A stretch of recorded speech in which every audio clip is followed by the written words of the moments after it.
पहले की बात है मित्र, महान कोसल राज्य के रघुवंशी राजा दशरथ का शासन। उत्कृष्ट यज्ञ के बाद राजा दशरथ को 4 बेटों का सुख मिला। कौशल्या के राम, कैकेयी के भरत और सुमित्रा के लक्ष्मण तथा शत्रुघ्न हुए। समय बीतने के साथ श्री राम का शौर्य और वीरता चारों ओर से सिद्ध हो गई।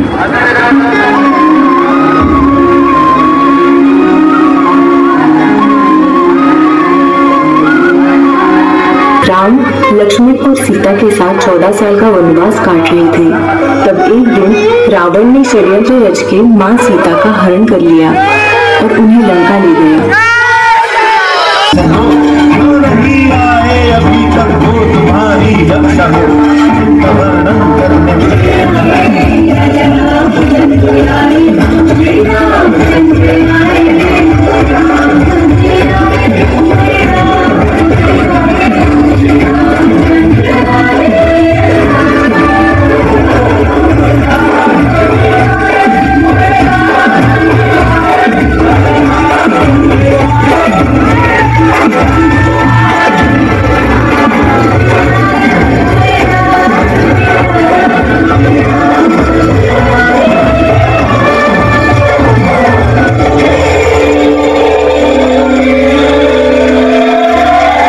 साल का इंतजार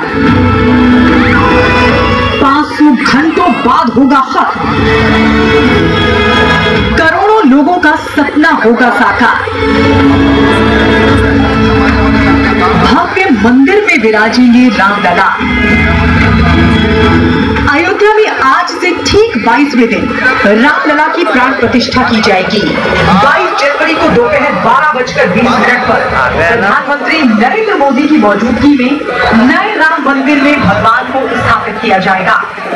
22 जनवरी को आप सभी अपने घरों में, मैं पूरे देश के 140 करोड़ देशवासियों को अयोध्या की पवित्र भूमि से प्रार्थना कर रहा हूं, अयोध्या की प्रभु राम की नगरी से प्रार्थना कर रहा हूं। मैं 140 करोड़ देशवासियों को हाथ जोड़ करके प्रार्थना कर रहा हूं कि आप 22 जनवरी को जब अयोध्या में प्रभु राम विराजमान हो, अपने घरों में भी श्री राम ज्योति जलाए, दीपावली मनाए। बोलो पवन पुत्र हनुमान की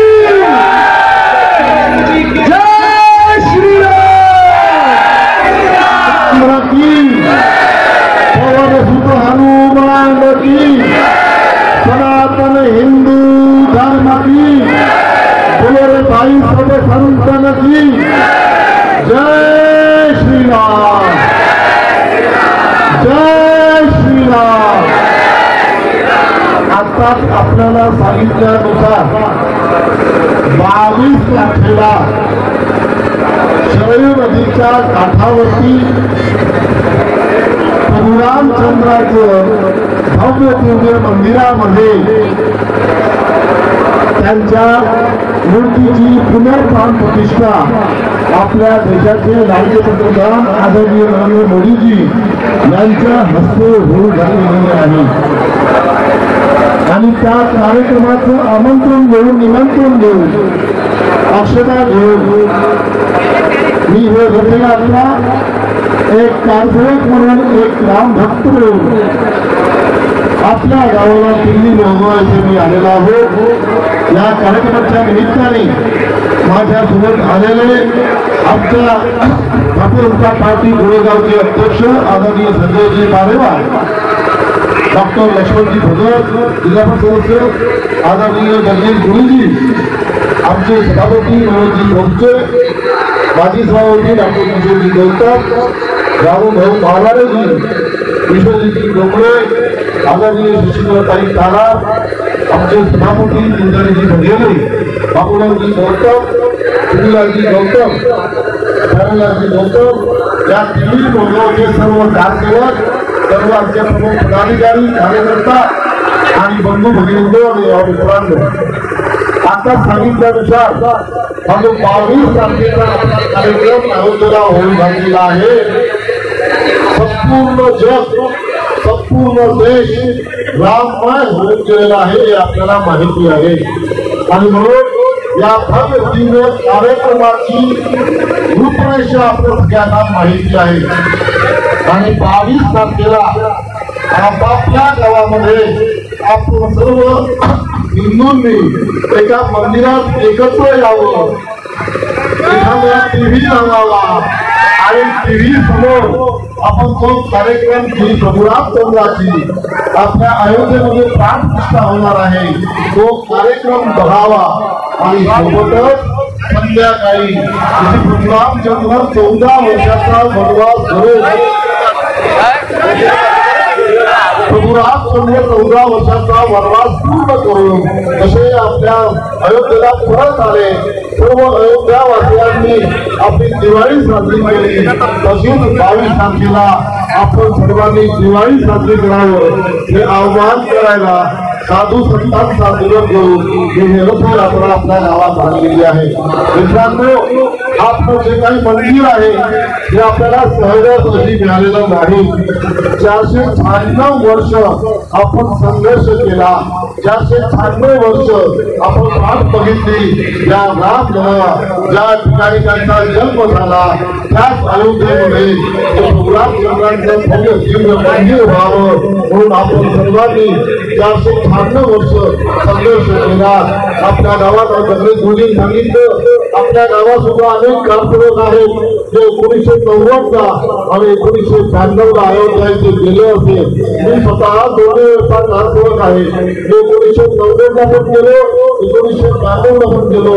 1990ला जो गुरु सेंटरच्या 10 दिवस मी जेलमध्ये राहिलो आणि मात्र 1992ला थेट अयोध्या इथे पोहोचलो. जे आपण 3 गुंबज पाडले, बाबरी ढाचा पाडला, त्या बाबरी ढाचा पाडण्यामध्ये मी पण एक होतो आणि हे माझ्या गर्वाची गोष्ट आहे. बरोबर तिचे काही संघर्ष आम्ही केला 1 वर्षाचा, त्या संघर्षाची परिपूर्ती म्हणून अनेक साधू संतांनी आपलं बलिदान दिलं या प्रभुरामचंद्राच्या मंदिराकरता. आणि म्हणून हा सोहळा आम्हाला आगळा वेगळा सोहळा, भव्य दिव्य असा सोहळा आम्हाला साजरा करायचा आहे. आणि मित्रांनो, आता मंदिर हे काही साधं सुद्धा नाही आहे. 65 एकरामध्ये 2 एकराचं बांधकाम, 161 फूट उंच 3 मजली मंदिर आणि ज्या मंदिराचे 12चे 12 दरवाजे सोन्याने बनवलेले आहे, गर्भगृह पूर्ण सोन्याने अलंकृत केलेलं आहे.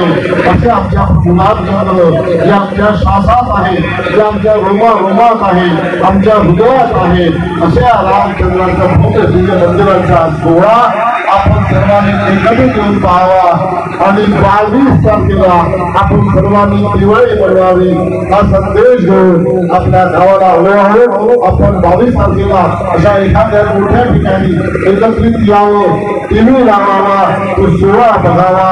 आणि संध्याकाळी सर्वांनी आपापल्या घरी रांगोळी घालत, तोरणं लावत, आपण दिवे लावत, आपण सर्वांनी एक दिवा रामाच्या नावाने घरात लावायचा आणि संपूर्ण घर उजळून दिव्याने करायचं अशी ही विनंती करायला साधू संतांचा निरोप घेऊन आपल्या गावाला आलो आहोत. आपण मला शांतपणे ऐकून घेतलं.